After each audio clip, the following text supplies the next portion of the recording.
Hi, my name is Nicholas MANGAN. I'm from Melbourne, Australia, and in this biennial I'm showing a new project that I commenced with this year called Termite Economies. And in this project I'm looking at a particular situation where a scientist at the main research department in Australia was looking at using termites to help dig down and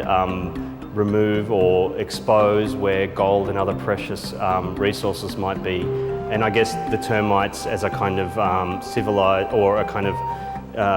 a social kind of group of insects are quite sophisticated in the way that they're structured as a hierarchy with queens, kings, soldiers and whatnot, became a kind of interesting kind of narrative to explore, looking at like the way that we live as humans. So what you see in the exhibition really starts with these two video works, and in this video you can actually see this is archival footage that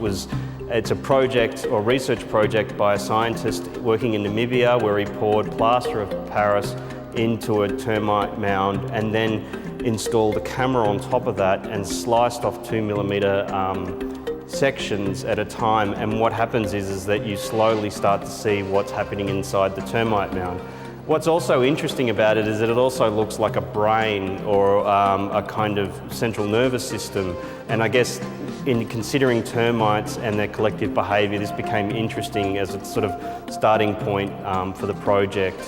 And I actually sort of used this video as a way to depart in thinking about the sculptures that I might build myself that look at ways of training termites to sort of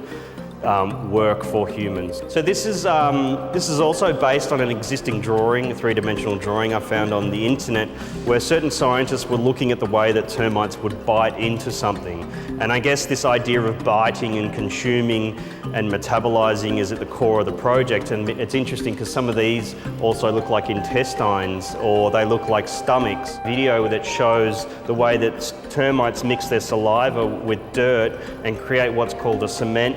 pheromone, and they place that glob or dirt down, and then the next termite picks up on that scent and will copy until you get the situation where they're kind of working without a kind of set of instructions, but kind of following and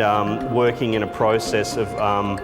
kind of co-building and assemblage. So for me this work is interesting. Well, this particular drawing was interesting because it looks both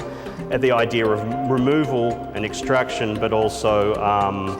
like assemblage and accumulation. And so I guess that's something that's sort of constantly being played out with all of the forms in the show.